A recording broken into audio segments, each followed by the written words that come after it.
Sergio Aguayo, Denis Dresser y Lorenzo Meyer en Aristegui en Vivo. Mesa Política.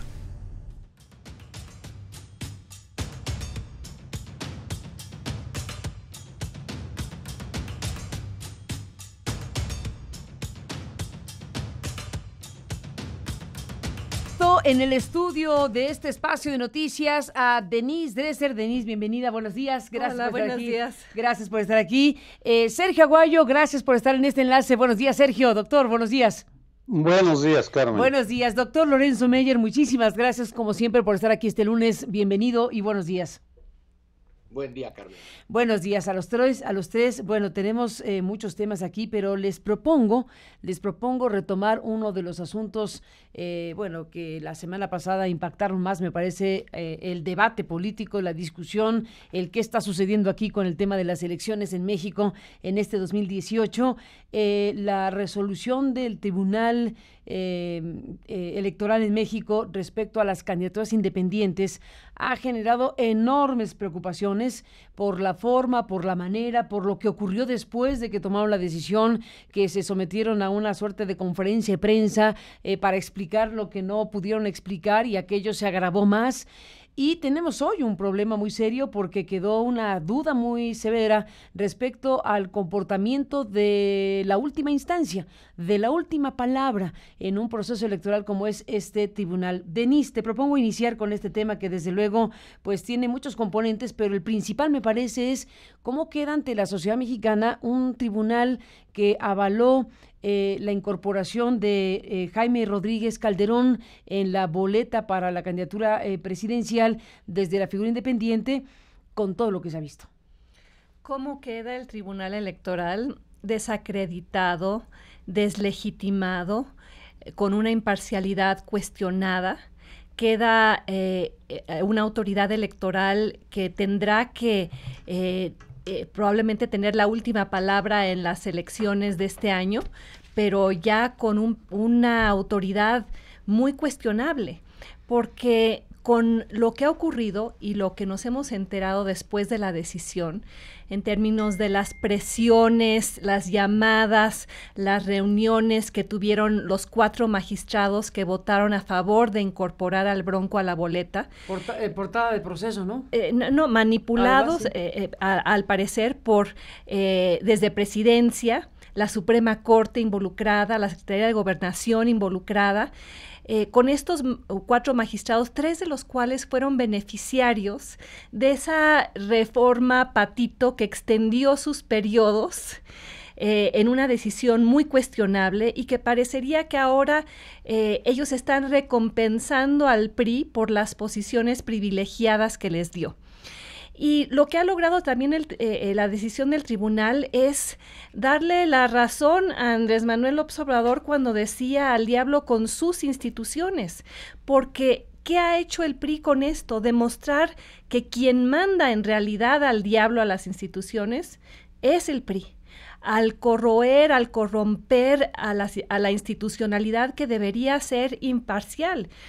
Y lo ha hecho una y otra vez en este sexenio. Ha sido un patrón reiterado, usando ahora al tribunal para darle entrada al Bronco, usando a la PGR para proteger a Lozoya en el caso de Odebrecht, usando a la función pública para exonerar a todos los involucrados en la Casa Blanca, usando a Cedesol para desviar recursos.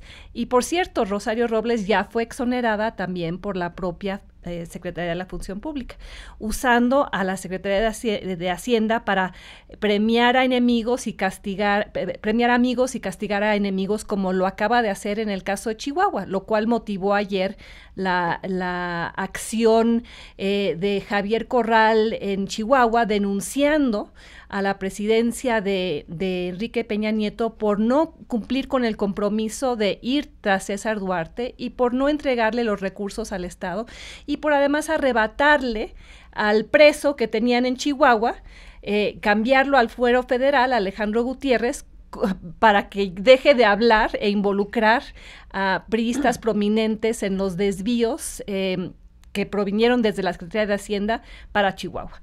Entonces, todo esto revela a un priismo que ya está, por lo visto, en una posición de hacer lo que se le da la gana con respecto a las instituciones, aunque acabe con su credibilidad. Agandallar, presionar, manipular. Y lo único que logran con esto es que el tribunal se dispare en el pie, avale la tranza, cierre los ojos ante irregularidades evidentes que el propio INE detalló.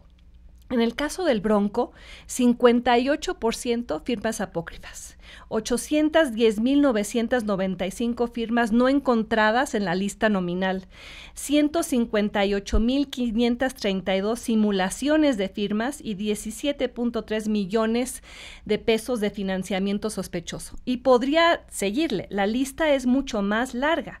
Y sin embargo, estos 4 magistrados defendieron su decisión con una visión garantista, con una visión de hay que defender el debido proceso, comparando este caso con el de Florence Cassés, diciendo, pues es que al Bronco se le negaron sus derechos, así como a Florence Cassés se le atropellaron, lo cual es una comparación espuria, risible, y lo único que hace es reflejar la vara de medición discrecional, la doble moral del priismo, tan preocupado por el respeto a la legalidad cuando la viola todos los días, tan preocupado por el debido proceso cuando lo ignora de manera cotidiana, y con el objetivo de hacer ¿qué? Pues yo creo que el objetivo era quitarle apoyos a López Obrador, al meter en la boleta a alguien que dividiría el voto opositor, quitarle quizá votos a Anaya. Pero hemos visto las encuestas desde que se incorporó al Bronco a la boleta y no han logrado su objetivo. Lo que sí han logrado es validar la posición López Obradorista de cuestionar a las instituciones. Y lo que sí han logrado es el descrédito de una institución que va a ser clave en la elección de este año. Doctor Lorenzo Meyer, ¿cómo ves las cosas, Lorenzo? Bueno, ya es difícil añadir algo más a lo que nos ha puesto sobre la mesa Denise, los números, las cifras, las firmas que no están validadas, todo ese entramado que nos pedía desde hacía tiempo que el Bronco no estuviera ahí, pero mira nada más, qué cosas tiene, como dice Jorge Castañeda en el título de su libro Sorpresas de la vida. ¿Te acuerdas cuando Fox y el Consejo Coordinador Empresarial intervinieron en la elección del 2006 de manera ilegal e ilegítima en favor de Felipe Calderón y en contra de López Obrador? En aquel entonces el tribunal, no eran estos sujetos que están ahora ahí, pero era el mismo tribunal, dijo, pues miren ustedes, resulta que sí se hicieron cosas contrarias a la ley por parte del presidente Fox y por parte de la organización empresarial, pero no tenemos idea de qué hubiera podido pasar. No hay forma de saber en qué medida incidió esto en la victoria de uno y la derrota del otro.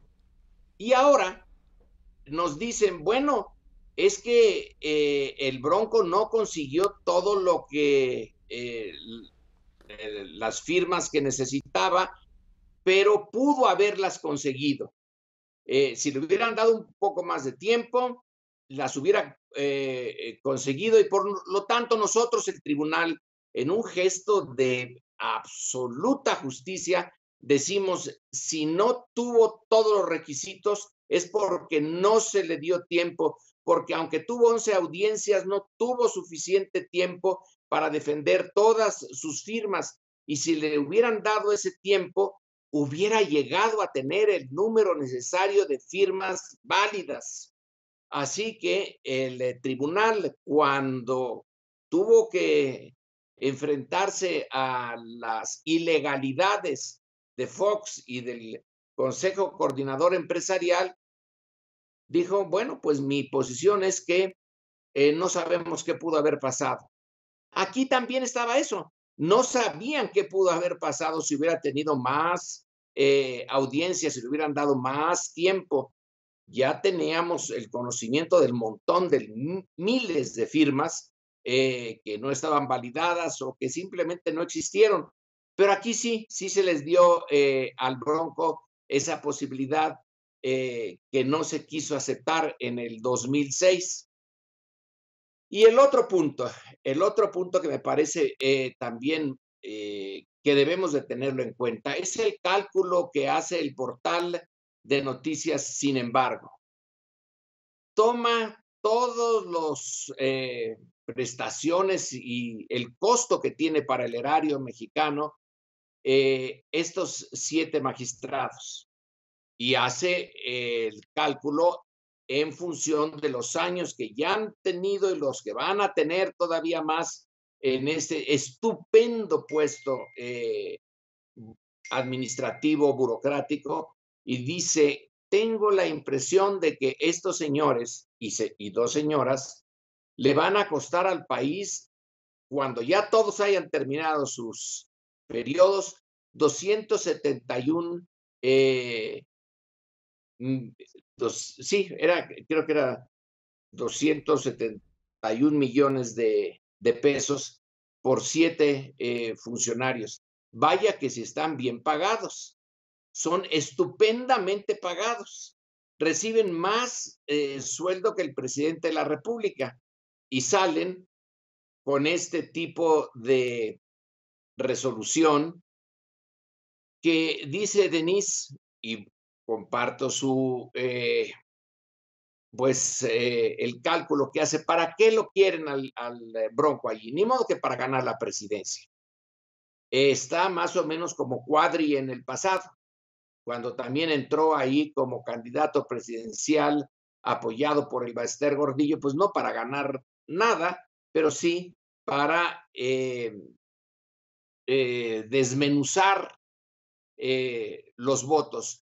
Yo también tengo la impresión de que lo pusieron ahí para los debates, porque él no tiene absolutamente nada que perder. Y con la forma como se expresa, va a ser, digamos, la punta de lanza contra Andrés Manuel. Esa es simplemente una sospecha que tengo. No es solamente para pulverizar el voto, sino es también para que en el debate pueda lanzarse, como no se pueden lanzar ni Mid ni Anaya, porque ellos, bueno, pues sí tienen una mínima responsabilidad, tienen una estructura detrás. Este no tiene nada, salvo la desfachatez, y en ese sentido puede decir lo que quiera e introducir este elemento de dureza en la y de, bueno, no iba yo a decir, iba a usar otro concepto, pero me lo reservo. Pero es alguien, insisto, que tiene nada que perder. Ya en el gobierno de Nuevo León ya quedó, los únicos que han ganado con esto son, supongo yo, los neoleoneses, que ya se lo quitan de encima como gobernador, pero perdemos todos los demás. Sergio Aguayo, ¿qué dices después de lo que acabamos de escuchar de Lorenzo Meyer y de Denise? Carmen, 3 ideas. La primera se relaciona con el fenomenal agarrón que traen en Estados Unidos James Comey, el ex director del FBI, y Donald Trump. A quienes no lo ha seguido, se lo sugiero, es un pleito de lavadero llevado a los niveles de política de Estado, porque no es algo menor lo que se está discutiendo, es la cultura política, es posibles violaciones a la ley, en fin. En de las filtraciones del libro que empieza a circular este jueves, por cierto, de James Comey, él hace una comparación bien interesante porque dice que el entorno de Donald Trump se comporta como los jefes de la mafia que él combatió. Él combatió a la familia Gambino de Nueva York Y dice, bueno, se comportan igual y da varias razones, menciono dos. Uno, que todo mundo se disciplina al jefe. Todos solo están pensando en complacer los deseos del jefe, del patrón. Y segundo, que en ese afán no les importa mentir porque tampoco les importa ni la legalidad, ni la verdad, ni la justicia. Por supuesto, es una crítica feroz a Trump. A esa no ha respondido, curiosamente. Ha guardado silencio bien. Extrapolo esa afirmación al caso del tribunal y de la conferencia de prensa, porque lleva el asunto a un aspecto que no hemos discutido lo suficiente, los vasos comunicantes entre la cultura de la disciplina priista y la cultura de la disciplina que se observa en los carteles mexicanos. Voy a la conferencia de prensa y les sugiero que sé que es una hora completita, pero está en YouTube y se puede ver.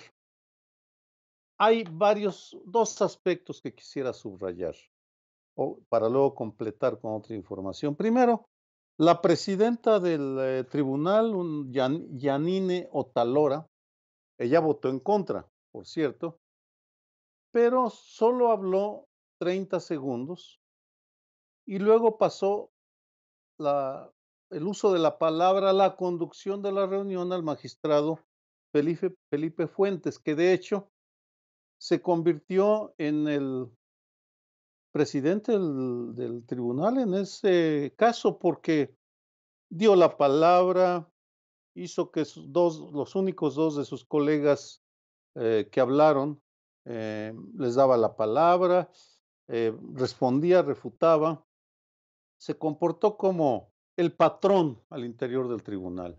Conversé con fuentes del interior del tribunal para ver si mi percepción era correcta y me la confirmaron. Eh, Me la confirmaron diciéndome que al menos en este caso, el del Bronco, quien movió todos los hilos fue Felipe Fuentes y que luego Proceso en su edición de ayer, que trae un buen número de textos sobre este tema, encontró que tiene incluso más presupuesto que la presidenta del tribunal. Por tanto, dentro de la estructura de poder formal está una paralela real en la cual el patrón es Felipe Fuentes, que es protegido de Castillejos, Humberto Castillejos, un operador del presidente Enrique Peña Nieto. Por tanto, este tipo de hechos eh, sustenta la hipótesis tan extendida que comparto de que esta es una operación ordenada y tal vez operada, eso no es difícil saberlo, desde la presidencia de la República y desde el PRI.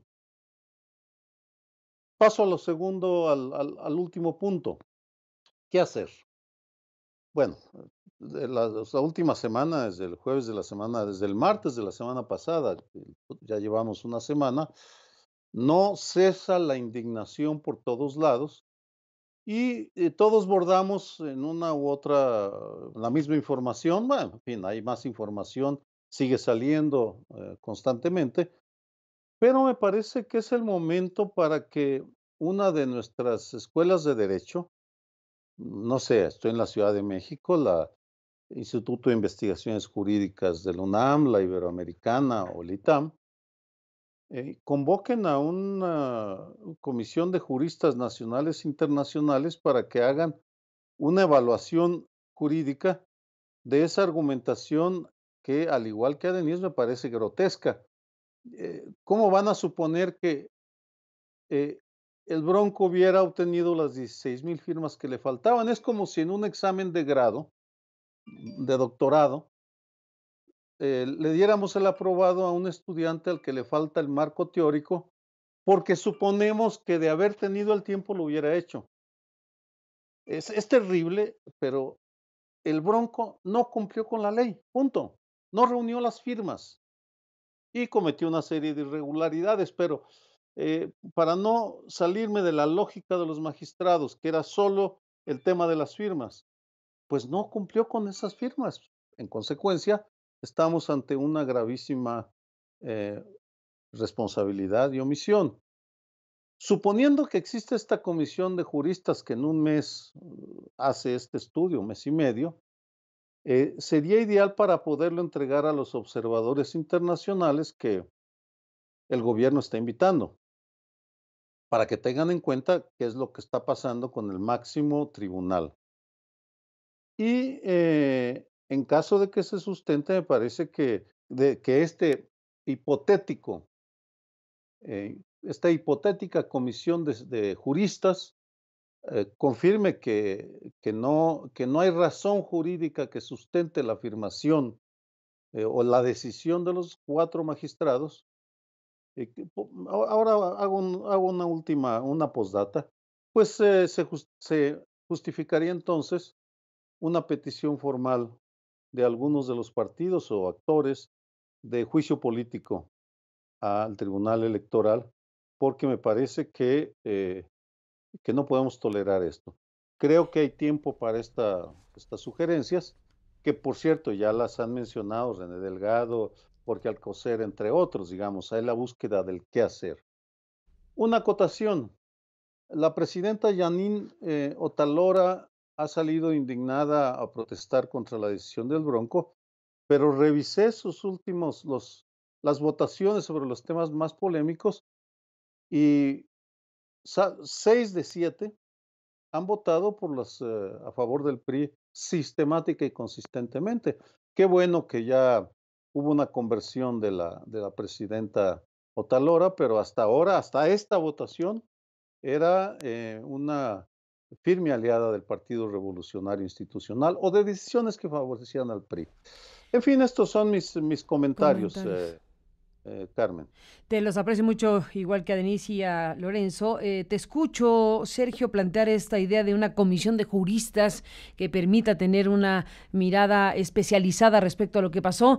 Y bueno, me hace conexión con lo que acaba de decir Denise hace un momento sobre Javier Corral, que está proponiendo prácticamente lo mismo, pero en este caso a la Corte Mexicana, en función también de la actuación judicial en el tema de Alejandro Gutiérrez y lo que sucedió el viernes pasado antepasado sobre la resolución de un tribunal que determina atraer el asunto judicial al ámbito federal del caso Gutiérrez, que como sabemos cruza ese caso Gutiérrez, este preso clave en una investigación de alto nivel sobre triangulaciones de recursos millonarios del ámbito federal al ámbito local y de ahí la dispersión hacia campañas.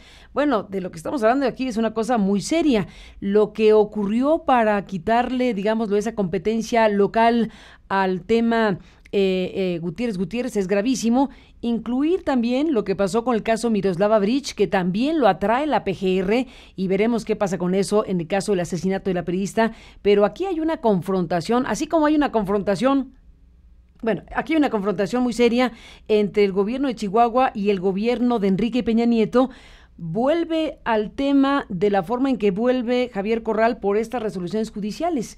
Y volvemos a decir, a ver, por un lado el tribunal, que es el poder judicial, última palabra de las elecciones. Por otro lado, la justicia frente a casos de corrupción, donde también se está pidiendo que la Suprema Corte de Justicia intervenga cuando la propia judicatura, que es presidida por la misma persona que es presidente de la Suprema Corte de Justicia, emitió un airado comunicado, inusual, por cierto, comunicado de la judicatura en contra del gobernador Corral, así como lo hizo el propio secretario de Gobernación también por escrito. Así que tenemos ahí, Denise, el tema del Poder Judicial por los dos lados, por el tema electoral y por el tema de combate a la corrupción de altos vuelos. Y ambas peticiones de que vengan otros a revisar lo que está haciendo el Poder Judicial mexicano. Dices, Sergio, una comisión de juristas. En el caso de Corral no le queda más que ir a la misma ventanilla, que es la Suprema Corte de Justicia. Sí, Javier Corral lo que ha hecho es denunciar un complot en su contra. Y creo que tiene razón. Ha habido un complot por parte de algunas de las principales instituciones del Estado mexicano para que cierre el caso que lleva un buen tiempo investigando y que se abre a raíz de que él gana la elección en Chihuahua y destapa la cloaca que había dejado César Duarte ahí.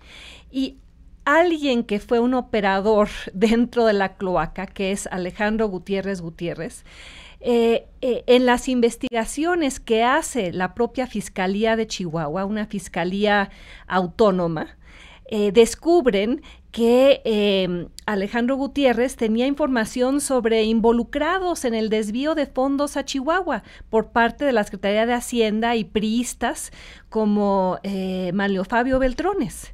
Y de ahí viene la andanada en su contra. Primero el castigo financiero, cuando tenía información el gobernador César Duarte en su rancho. Exactamente. La cloaca no es solo sobre el desvío de fondos, es también sobre las operaciones de Javier Duarte.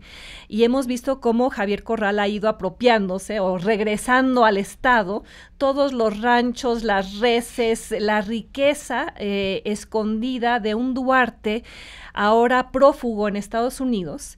Y si recuerdas, Corral inició una marcha que acabó aquí en la Ciudad de México, exigiendo que se le diera el dinero correspondiente al Estado.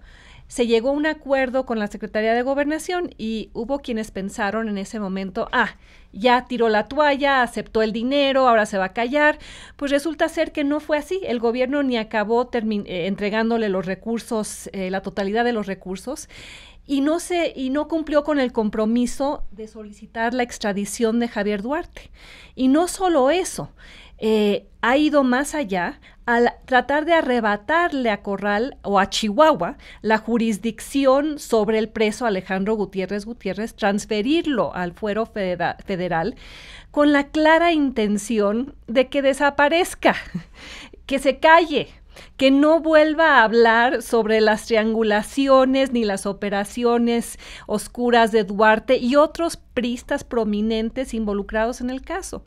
Y yo creo que lo mismo ocurre con la atracción del caso de Miroslava Bridge, que ya se había avanzado. ¿Recuerdas aquella ocasión en la que vino el fiscal de Chihuahua y explicó con gran lujo de detalle hasta dónde habían llegado en la investigación y cómo había personajes del narcotráfico involucrados, pero para ir tras de ellos se necesitaba la cooperación pues de la Policía Federal o del Ejército o de quien fuera para ir a perseguirlos a la Sierra de Chihuahua?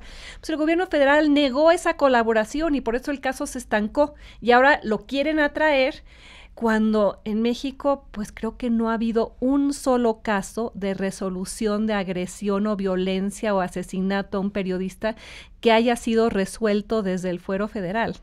Entonces, ¿esto qué está demostrando? Pues que quien trata de combatir la corrupción o investigar el asesinato a periodistas, casos en los cuales, por cierto, hay involucrados políticos, hay involucrados del gobierno, hay narcotraficantes protegidos por políticos, pues ¿qué ocurre? Que se empiezan a cerrar todas las puertas.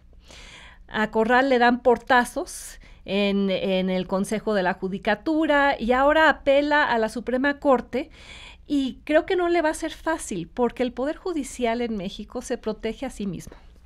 La Suprema Corte... Bueno, ya se pronunció por anticipado con un comunicado sobre el tema.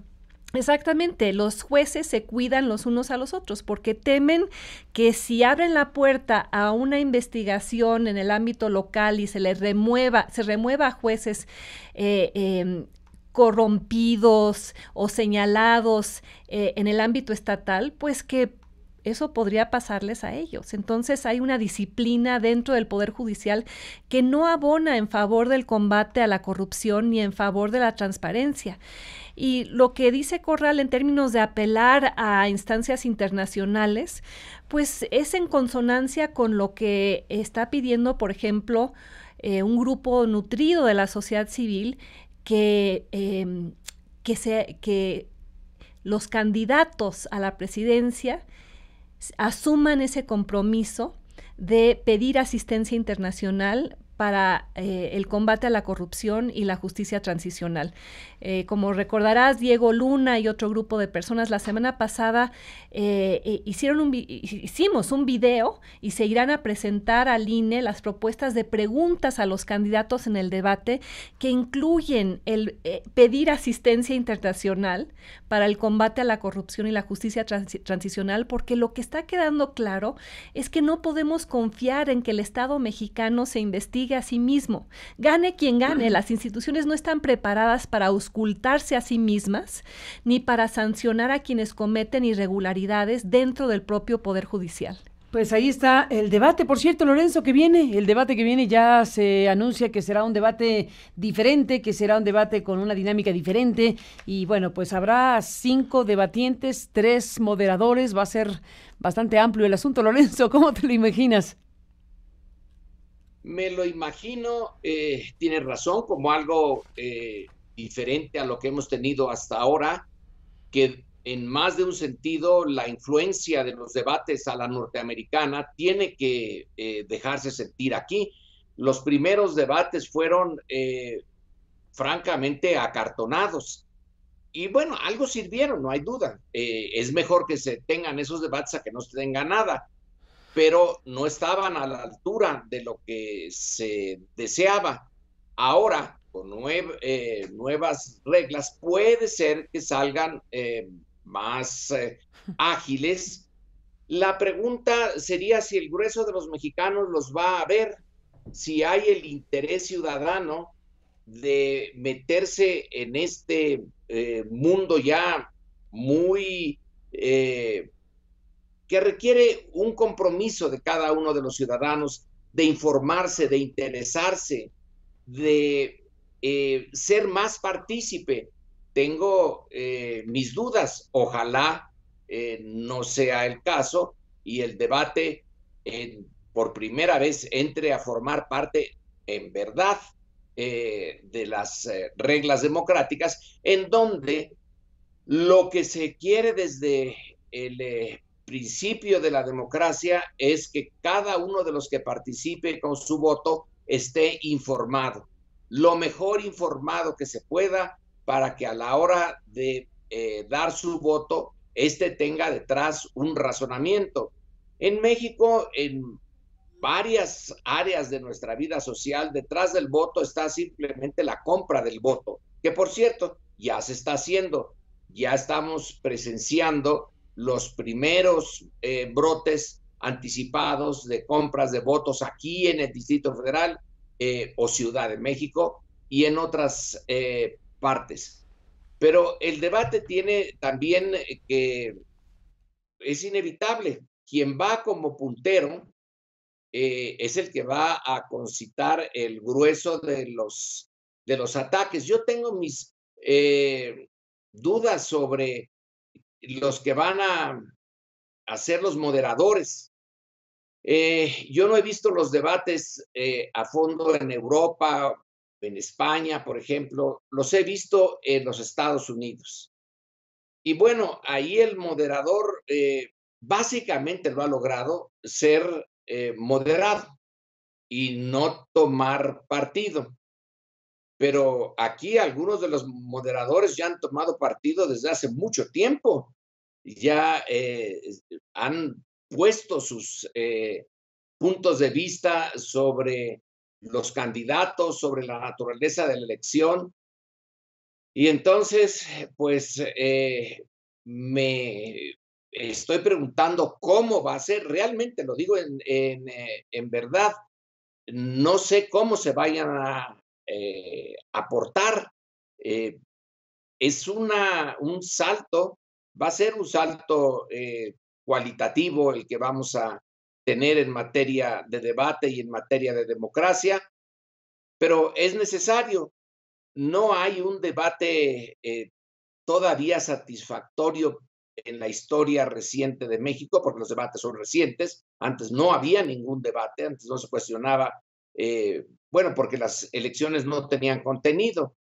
Cuando tienen contenido, los debates pueden resultar interesantes. El debate del año 2000 entre Diego Fernández, Cuauhtémoc Cárdenas y Ernesto Zedillo, desde casi cualquier óptica, lo ganó Diego. Y luego desapareció, dejó de hacer campaña. Él dice que fue porque la televisión lo marginó, que él ganó el debate y probablemente yo concuerdo con eso. No concuerdo con la posición de Diego ni lo hubiera querido ver de presidente, pero sí acepto, a pesar mío, que un abogado penalista pues le ganó a los otros dos en el discurso, entendió lo que estaba haciendo y el ataque de Diego fue realmente efectivo. Luego se desactivó todo. No sabemos todavía cuál fue la razón. Él lo explica y en una ocasión en esta mesa Sergio Aguayo tomó esa explicación porque le censuraron. Bueno, ahora vamos a ver qué cosa es lo que hace la televisión, pero ya no tiene la importancia que tuvo entonces. Ahora son más importantes o tan importantes, supongo yo, los otros medios de comunicación que ya se saltan a la prensa y se saltan a la televisión. Y entonces este debate va a tener una importancia mucho mayor que los anteriores encuentros entre los candidatos, que, insisto, estuvieron siempre muy acartonados. Hay una cantidad de cosas que suceden en la cultura política norteamericana y en las formas de hacer política de los norteamericanos, algunas de ellas pésimas, malísimas, pero una que más o menos le sale bien, que capta la atención del votante y de los que no somos votantes, porque vaya que si bueno, yo me incluyo, nos hemos puesto frente a la televisión horas escuchando los debates dentro de cada uno de los partidos, primero el republicano y el demócrata, y luego ya entre los dos candidatos de los partidos, que fueron muy ilustrativos, que sí influyeron en la decisión de los electores. Ahora, probablemente se puede llegar a la conclusión de que quien se muestra muy bien en el debate no necesariamente va a ser el mejor presidente, y que la lección que nos ha dado Estados Unidos es esa. Trump venía de la experiencia en la televisión, que no la tenía Hillary. Habían años de experiencia en la televisión, años de cómo modular desde la voz hasta el rostro, cómo atacar. Es muy bueno para el ataque. Trump sabe a qué público se dirige, y en ese sentido los mexicanos todavía no tenemos mucha experiencia, pero insisto, puede alguien ganar el debate y no ser el mejor presidente. Pero en fin, son los riesgos y propios de la democracia, y hay que aceptarlo. Así que vamos a ver qué pasa el domingo que viene. Es necesario, sería deseable que todo ciudadano se pudiera arrancarle un poquito a su vida cotidiana de tiempo para ver el debate y llegar a su propia conclusión. Vamos a ver qué pasa. Vamos a ver qué pasa, Lorenzo. Para cerrar esta presencia de Sergio Aguayo, ¿qué dice Sergio? ¿Qué esperas del debate y de lo que viene ya en los próximos días? ¿Habrá 3? Mira, creo que está muy claro. El Bronco, coincido, va a lanzársele a la yugular Andrés Manuel. No estoy tan seguro que vayan a hacer Midi y Anaya, si van a dividir el ataque o no. ¿Cuál será el papel de Margarita Zavala frente a Anaya? vamos a ver, pero lo que sí me parece digno de mención es que parecieran que finalmente están flexibilizándose las reglas de moderación, porque los 3 moderadores, 2 mujeres, 1 hombre, van a tener la posibilidad, al parecer, de interrumpir a los, o de refutar, o de repreguntar y pedir precisiones, o de hacer aclaraciones. En ese sentido, la evaluación del debate, o de los debates, ya no va a ser solo sobre los candidatos, sino sobre la calidad de quien modera el encuentro, perdón, el debate. Y yo tengo mucha curiosidad por observar qué hacen los colegas el próximo domingo y cómo se manejan, porque pues tienen los 3 con qué defenderse, están bien informados, tienen tablas, manejo de cámara, de imagen. Entonces, para mí eso sería lo más novedoso. Y me reservo, pues, una opinión, yo creo que para el próximo lunes, Carmen, Para cuando eh, tengamos ya el debate hecho. cuando supongo que dedicaremos el próximo Seguro, lunes al debate. seguro. em, pero va a valer la pena verlo, coincido con Lorenzo. Tal vez sea el más importante de todos de los 3, porque estamos en un momento muy definitorio de la elección. Si de ahí sale fortalecido Anaya Omid, por cualquier motivo, y Andrés Manuel tiene algún tropiezo, que eso no lo sabemos todavía, tal vez pueda reajustarse un poco una tendencia que por ahora parece estar muy consolidada, pero vamos, hay que esperar. Hay que esperar, Sergio, te vemos y oiremos el próximo lunes. Gracias por estar aquí. Y Lorenzo, sé que te vas para cerrar brevemente. Bueno, además del debate, me gustaría un breve comentario tuyo, si te parece, y regresamos con Denise aquí a este estudio. Bueno, no se puede no mencionar como un tema de enorme importancia en estos momentos el conflicto internacional que se desata o que se coloca en una perspectiva muy delicada con motivo del ataque a Siria. Vamos a ver cómo se ponen las cosas, porque estamos viendo, no sé de qué tamaño, Lorenzo, pero ya nos darás tu opinión, aires o aromas de la Guerra Fría. Rusia, Estados Unidos, Siria, en fin, ¿cómo ves esta parte de la historia de los últimos días, Lorenzo? Los aromas de la Guerra Fría, Carmen, esta que yo mismo no sé cuándo empezó.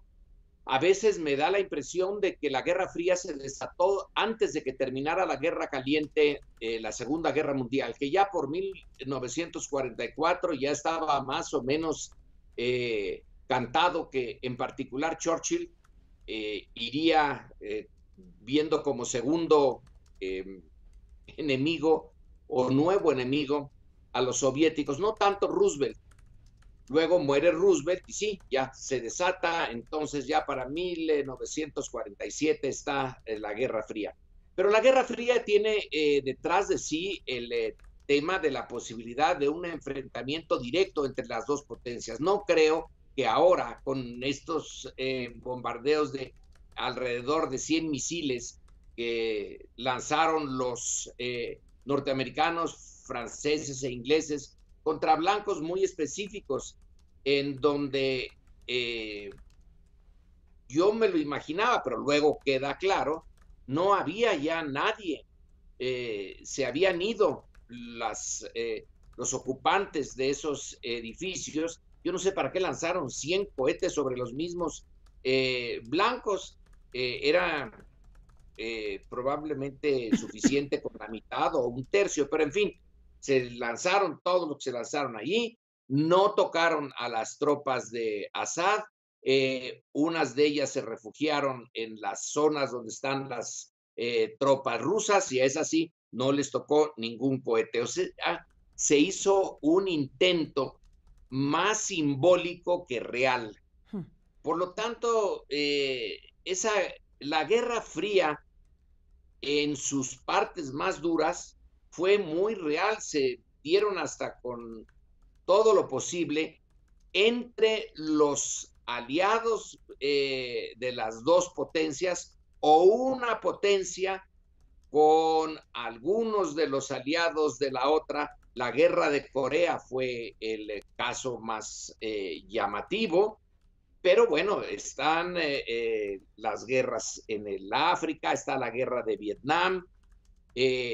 Vaya que ahí sí la violencia fue dura, y el único límite fue no usar armas atómicas. Aquí ni siquiera la violencia no atómica es contundente, es una violencia muy medida, muy medida.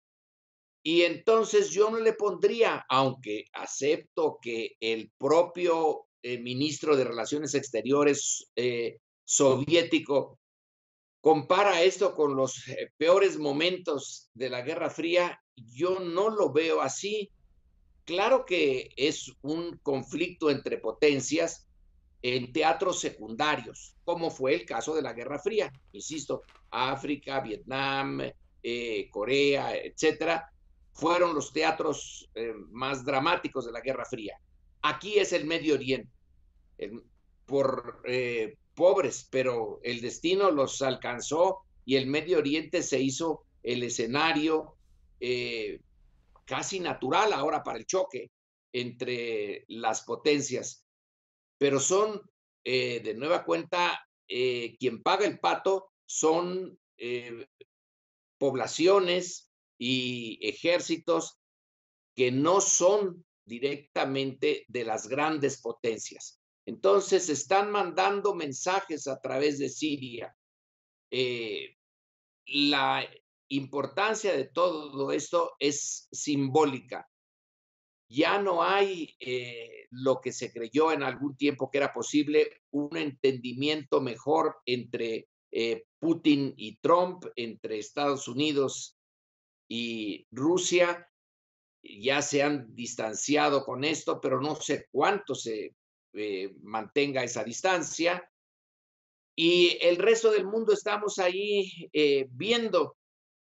Me parece que una cosa, Carmen, que sería interesante discutir es si México se tiene que meter, porque nuestra Cancillería se ha metido en cosas que realmente no le importan. Cuando Estados Unidos ha expulsado en ocasiones anteriores diplomáticos y diplomáticos de Corea del Norte, etcétera, ahí va México también cuando señala como indeseables a ciertos venezolanos, ahí va México también a hacerlo. Bueno, no México, sino su gobierno. En esta ocasión, Peña Nieto dice que se condena el uso de armas químicas, pero nosotros deberíamos de mantenernos más bien un tanto al margen. Es un problema entre las grandes potencias con un pobre pueblo sufrido como pocos, que es el sirio.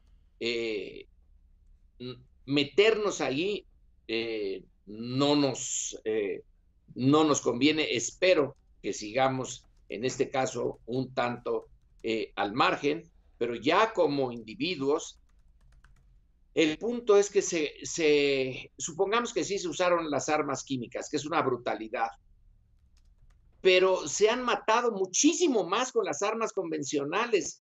Lo que hay que condenar es la guerra total, en cualquiera de sus formas, en Siria y en el Medio Oriente. Es una brutalidad lo que está pasando allí, con o sin gas sarín, con o sin los otros gases. La guerra misma realmente ya perdió mucho sentido, incluso político.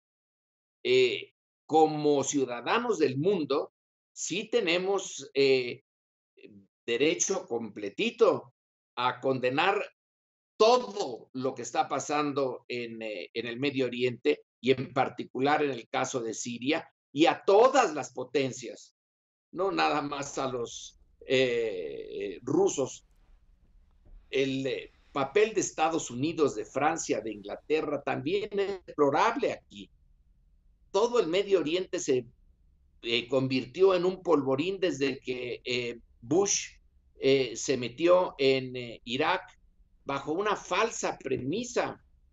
de estas armas, justamente por este tipo de armas, se desató ahí la guerra contra Irak, que tuvo un resultado, tenía un resultado que no lo esperaban los norteamericanos, no lo esperábamos nadie. Es realmente deplorable, y está de nuevo el tema de las armas químicas. Y en aquel entonces nos dijeron, hasta el secretario Powell se puso ahí con un pizarrón a decirnos a nosotros y a Naciones Unidas, etcétera, aquí están los vehículos donde Saddam Hussein fabrica sus armas químicas y de destrucción masiva, etcétera, y era tan falso como un billete de 3 pesos.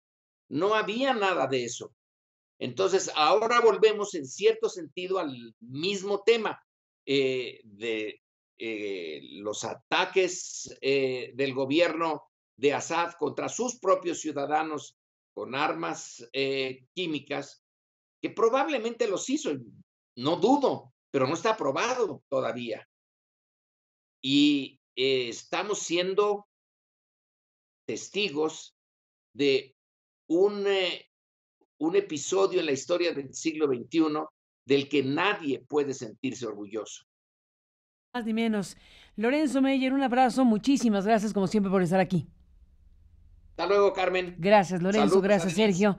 Denise, ¿qué dices tú? Bueno, un capítulo de este siglo que no hace sentir orgulloso a nadie, pero viene bien, quedan preguntas abiertas de qué puede seguir con un personaje impredecible como Donald Trump. Ese es el tema. El elemento de la ecuación más preocupante es el presidente de los Estados Unidos.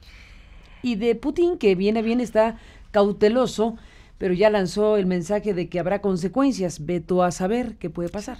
Pero estamos viviendo las secuelas, las consecuencias de la invasión fallida y contraproducente de George W. Bush a Irak, que desestabilizó toda la región y llevó a una realineación impredecible de fuerzas.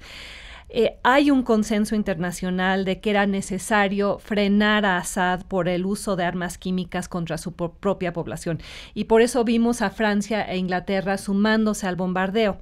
Ahora, bien, eso no significa que Trump tenga una estrategia coherente sobre qué hacer con Siria y cómo enfrentar al poder ruso que se ha establecido ahí. El bombardeo ha tenido un efecto distractor. Ha tenido el efecto de desviar la atención de la soga al cuello, alrededor del cuello de Trump, que le ha colocado el fiscal especial Robert Mueller, porque la semana pasada fue una semana de intensas revelaciones y acciones de Mueller contra Trump. Se dio el allanamiento de las oficinas del abogado personal de Trump, Michael Cohen, quien ya está bajo investigación criminal. Un hombre que hizo pagos a mujeres que habían tenido relaciones sexuales con Trump antes de la elección para que eso no saliera a la luz.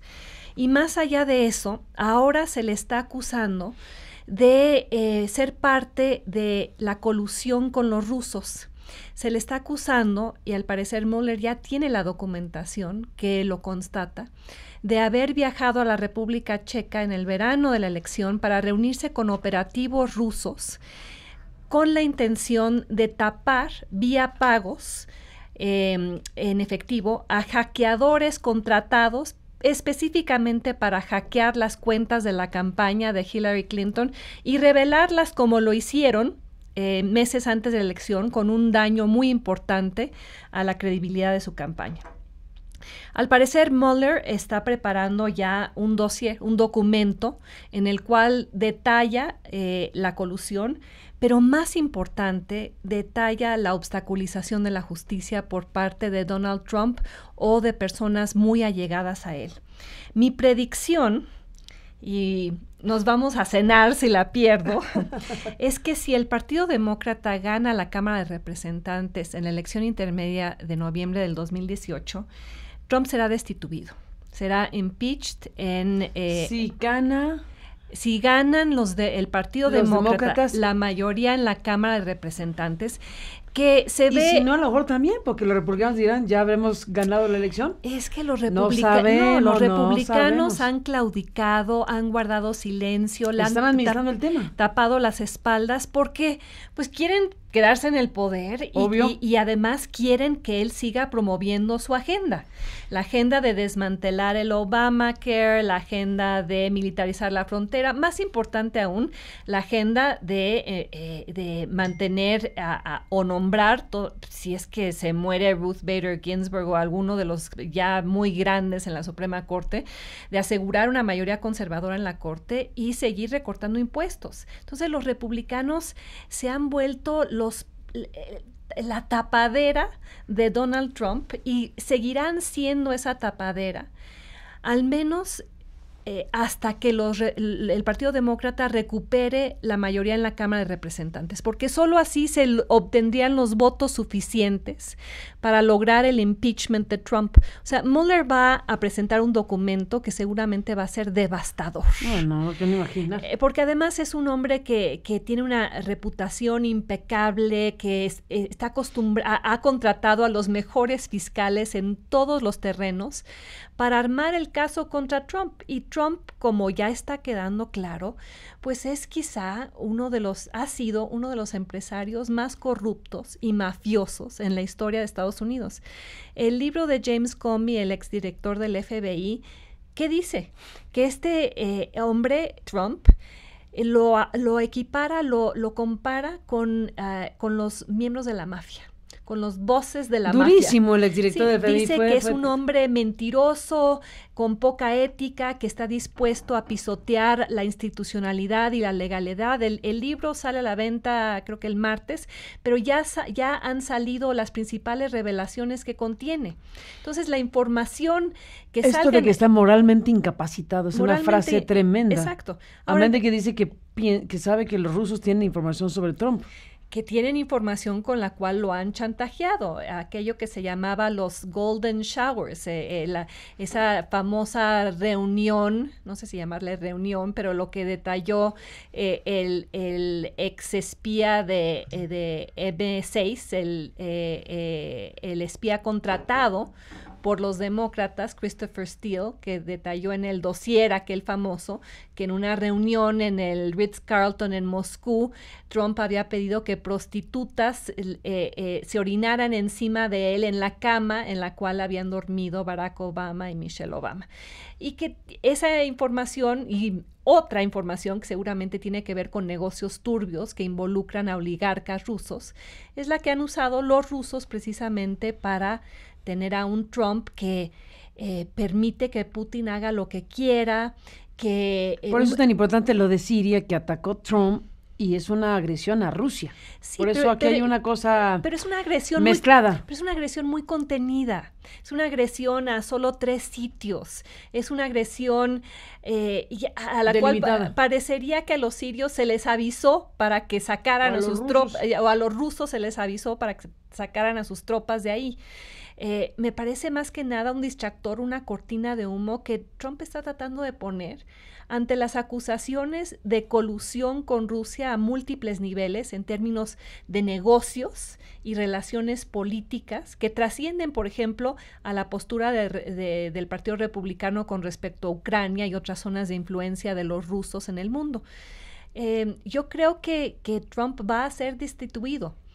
Todo dependerá no tanto de la investigación que salga sobre él, porque son detalles que para cualquiera que ha leído la prensa en los últimos 2 años, son cosas que ya sabíamos. Ahora van a estar en un reporte oficial por parte de un fiscal especial. La pregunta es, ¿qué hará el Partido Republicano confrontado con esto que ya va a ser innegable? Esta es una de las grandes preguntas y lo que está en juego en estos momentos con el país más poderoso de la Tierra y su presidente. Denise, pues estemos al pendiente.